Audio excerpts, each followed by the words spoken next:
Bonjour belle âme, comme tu le sais, je te propose un podcast par semaine sous la forme de sujets ayurvédiques et de santé bien-être pour te permettre de découvrir cette science, la pratiquer et l'adopter dans ton quotidien pour une meilleure hygiène de vie et une bonne santé.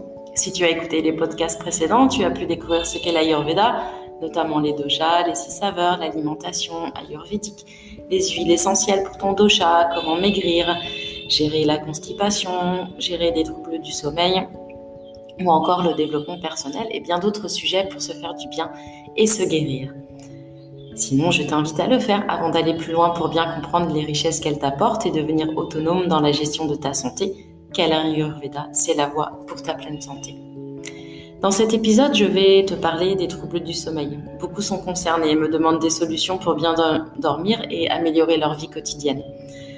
Alors, tout au long du podcast, je t'explique et je te donne aussi des solutions ayurvédiques pour traiter ces troubles et les prévenir. Le confinement a aussi posé des problèmes de sommeil à un grand nombre de personnes. Et tu sais que l'Ayurveda énonce les lignes directrices d'une vie saine et définit 3 grands types constitutionnels physiopathologiques, les doshas, comme base de toutes les fonctions corporelles. Le mot dosha, pour rappel, peut être traduit par ce qui peut être déséquilibré. Quand ces 3 doshas, Vata, Pitta et Kapha, sont déséquilibrés, ils peuvent engendrer des maladies, des déséquilibres, des symptômes. Et lorsqu'ils sont équilibrés, ils maintiennent une harmonie parfaite dans le corps et permettent la pleine santé. Au niveau cellulaire, le dosha Vata peut être associé à la force qui régule la croissance, la différenciation et la mort des cellules.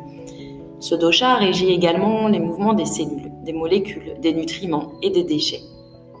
Le dosha Pitta, lui, est responsable des processus de transformation tels que la digestion, le métabolisme et la production d'énergie.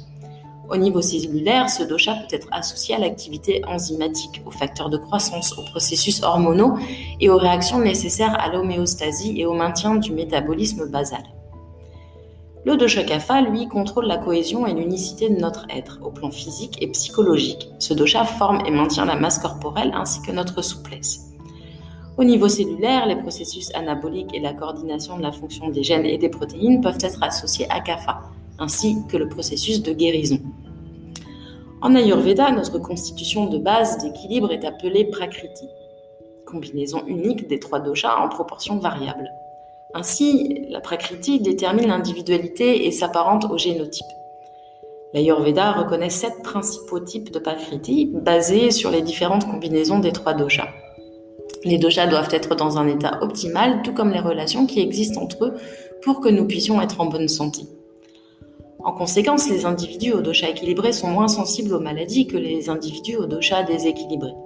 Les déséquilibres des doshas ou les interactions anormales entre eux sont considérés comme une cause majeure de maladie. Le type et la nature de la maladie sont principalement déterminés par le dosha ou les doshas affectés. Or, en Ayurveda, le sommeil est considéré comme un principe de base de la vie, une chose essentielle à tous les êtres vivants. Les textes ayurvédiques classiques comme la Sushruta Samhita, la Charaka Samhita, le Vagbhata Samhita décrivaient déjà le sommeil et ses divers troubles. Une caractéristique unique de l'Ayurveda est que le dosha dominant d'un individu est déterminé par les attributs psychosomatiques de sa personnalité. Les doshas déterminent diverses fonctions organiques de base, comme on l'a vu, dont le sommeil. Une perturbation de l'équilibre entre les doshas entraîne donc des modifications de diverses fonctions organiques et métaboliques, y compris le sommeil, et peut donc entraîner des troubles de l'endormissement ou des insomnies. Une étude menée en Inde sur 1000 personnes a montré que la dominance du dosha Vata était associée à une augmentation des réveils nocturnes dus à la nervosité et à de fréquentes siestes chez les personnes de plus de 60 ans. La Charaka Samhita énonce que les personnes majoritairement Vata ont un sommeil de mauvaise qualité. Elles peuvent avoir des difficultés à s'endormir, mais elles ont surtout le sommeil léger et ont du mal à se rendormir lorsqu'elles se réveillent. Ces personnes peuvent faire des rêves où elles volent, tombent ou courent et peuvent faire des cauchemars plus fréquemment que les autres. Ces insomnies proviennent du stress, de l'anxiété, de pensées trop nombreuses, de voyages trop fréquents, de l'utilisation de stimulants et de ne pas savoir se poser dans sa journée. Le régime alimentaire à adopter dans ce cas doit être anti-vata et doit notamment inclure des produits laitiers, des céréales complètes et des légumes racines. Le café comme le thé doivent être évités. Boire du lait chaud avec un peu de noix de muscade 1 heure avant de se coucher aide à améliorer le sommeil. Les activités cérébrales trop intenses sont à éviter le soir et il est conseillé de se coucher avant 22h et de se lever vers 6h. Avant le coucher, un massage à l'huile de sésame chaude des pieds, du front ou du corps aide à l'endormissement. Prendre une douche chaude après le massage est aussi adéquate.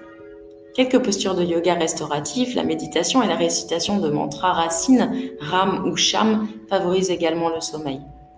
Les compléments alimentaires ayurvédiques utiles sont le jatamansi, le gotukola, la valériane et l'ashwagandha.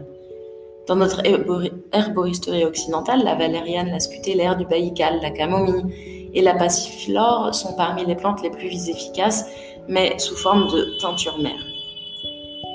Les personnes chez lesquelles Pitta est dominant peuvent aussi souffrir de troubles du sommeil, notamment à l'endormissement. Ces insomnies se produisent le plus souvent après une dispute ou un gros coup de stress et peuvent également faire partie d'une maladie fébrile ou infectieuse. Les émotions réprimées, une obstination excessive, un abus d'aliments épicés, de stimulants et l'exposition à la chaleur ou au soleil provoquent aussi ces insomnies. Les rêves peuvent être dramatiques, mais ces personnes se rendorment facilement en cas de réveil. Le régime alimentaire doit alors être anti-pitta, en évitant surtout les stimulants, les aliments acides et les épices, dont le sel.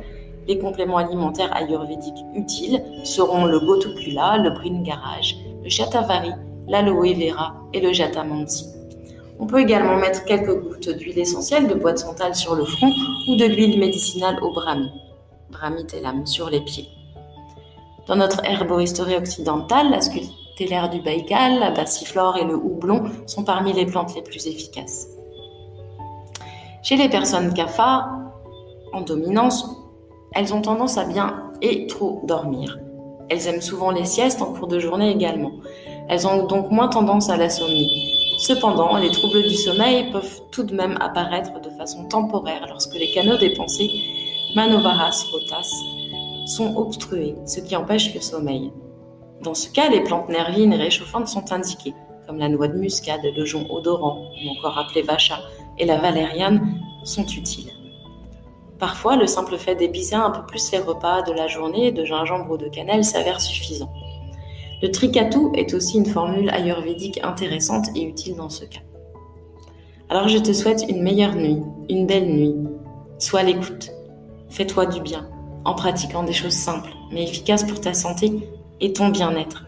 Ces conseils sont très utiles et tu peux les utiliser dès maintenant sans effet secondaire. Je suis thérapeute ayurvédique et professeur de yoga. Je suis là pour aider les gens à se reconnecter à leur essence, à la force la plus grande qui existe, l'amour et l'amour de soi. J'aide les gens à prendre en main leur santé grâce à l'Ayurveda, grâce à la culture spirituelle et la science de l'Inde, qui nous aident à reconnecter à notre vrai soi, au qui je suis. J'aide aussi les gens à utiliser leur boussole intérieure pour s'aider soi-même et aider les autres à travers le yoga, l'Ayurveda et le retraite en Inde. Si ce podcast t'inspire, que tu souhaites t'éveiller personnellement, comprendre ce que tu vis, ce que tu es et reconnaître ta valeur, joins-toi à mon groupe Facebook Inde les clés du bonheur. Je te parle d'Ayurveda, de yoga, de rituels, de recettes ayurvédiques, de mes retraites spirituelles de yoga et d'Ayurveda en Inde et d'autres astuces si utiles à notre bien-être. Si tu as envie de voyager en Inde, d'où nous viennent toutes ces richesses et comprendre ce pays, joins-toi à moi sur ma page Facebook Inde, le voyage authentique et sur Instagram. Tu peux aussi recommander le groupe Facebook Inde les clés du bonheur afin de faire bénéficier tes amis de ces précieuses connaissances et de les aider ainsi. Je vous en remercie par avance. Tu peux aussi laisser un commentaire et une question, j'y répondrai. Merci pour ton écoute et surtout prends soin de toi, belle âme.